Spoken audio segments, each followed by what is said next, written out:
नमस्कार। आज हम एक ऐसे महान योद्धा की कहानी में गहराई से उतरेंगे जो इतिहास के सबसे बड़े युद्ध के मैदान में एक बहुत बड़े संकट का सामना करते हैं। चलिए इस दिलचस्प सफर की शुरुआत करते हैं। कहानी की शुरुआत होती है एक बहुत ही शक्तिशाली प्रतीक से, अचूक बाण। एक ऐसा तीर जो कभी भी अपने लक्ष्य से चूकता नहीं। ये कोई मामूली हथियार नहीं था, बल्कि उस महान योद्धा की पहचान थी जिसकी कहानी हम आज जानने वाले हैं। तो आखिर ये महान योद्धा थे कौन? आइए पहले अर्जुन के बारे में जानते हैं और समझते हैं कि उनकी प्रतिष्ठा क्या थी जिसने उन्हें इतिहास में अमर बना दिया। अर्जुन महाभारत के वो महान धनुर्धर थे जिनकी बराबरी करने वाला शायद ही कोई था। वो पांडव भाइयों में सबसे शक्तिशाली योद्धा थे और अपने गुरु द्रोणाचार्य के सबसे प्रिय शिष्य। उनका नाम वीरता का दूसरा नाम बन चुका था।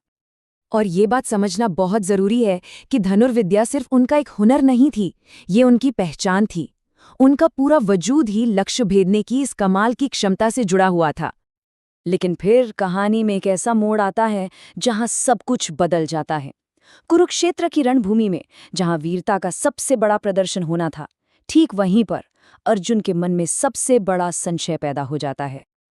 वो निर्णायक पल आ चुका था, सब कुछ दांव पर लगा था, लेकिन दुनिया का सबसे बड़ा योद्धा अर्जुन अपने शस्त्र उठाने में खुद को असमर्थ पा रहा था।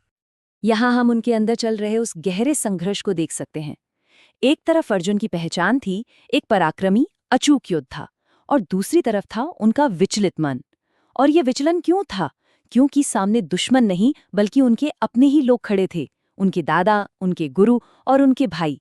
इसी अपनेपन के मोह ने उस महान योद्धा को एकदम रोक दिया था। और जब इतिहास का सबसे बड़ा नायक लड़खड़ा रहा था, तब श्री कृष्ण ने वो सलाह दी जो इतिहास की सबसे महत्वपूर्ण सलाह बन गई। भगवान कृष्ण, जो अर्जुन के सारथी थे, उन्होंने उन्हें गीता का वो अनमोल ज्ञान दिया। ये सिर्फ दिलासा देने वाले शब्द नहीं थे, नहीं, ये एक गहरा उपदेश था जो अर्जुन को उनके असली उद्देश्य का एहसास कराने के लिए था। श्री कृष्ण ने अर्जुन को उनके धर्म की याद दिलाई। धर्म यानी कर्तव्य, सही मार्ग और नैतिक जिम्मेदारी। उन्होंने समझाया कि एक योद्धा के रूप में उनका धर्म न्याय की स्थापना के लिए लड़ना है, भले ही इसके लिए उन्हें अपने ही प्रियजनों के खिलाफ क्यों न खड़ा होना पड़े। यही वो नींव थी जिस पर अर्जुन को दोबारा खड़ा होना था। तो इस उपदेश का नतीजा क्या निकला? अर्जुन ने अपने मन के इस भटकाव पर जीत कैसे हासिल की? चलिए कहानी के अगले पड़ाव पर चलते हैं। अर्जुन की ये पूरी यात्रा इन 4 चरणों में देखी जा सकती है। सबसे पहले उनके मन में गहरा संशय था, फिर श्री कृष्ण के उपदेश ने उन्हें रास्ता दिखाया। इसके बाद उन्हें अपने कर्तव्य का बोध हुआ, एक रियलाइजेशन हुआ, और आखिर में उन्होंने वो वीरता दिखाई जिसका कोई मुकाबला नहीं था। ये एक पूरी तरह से बदलाव था। संशय के बादल अब छट चुके थे।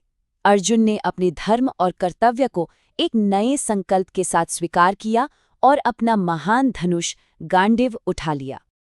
और इसके बाद जो हुआ वो इतिहास बन गया। अर्जुन ने धर्म की रक्षा के लिए ऐसी वीरता दिखाई जो एक मिसाल बन गई। अब उनका हर बाण सिर्फ लक्ष्य पर नहीं बल्कि धर्म की स्थापना के महान उद्देश्य के लिए चल रहा था।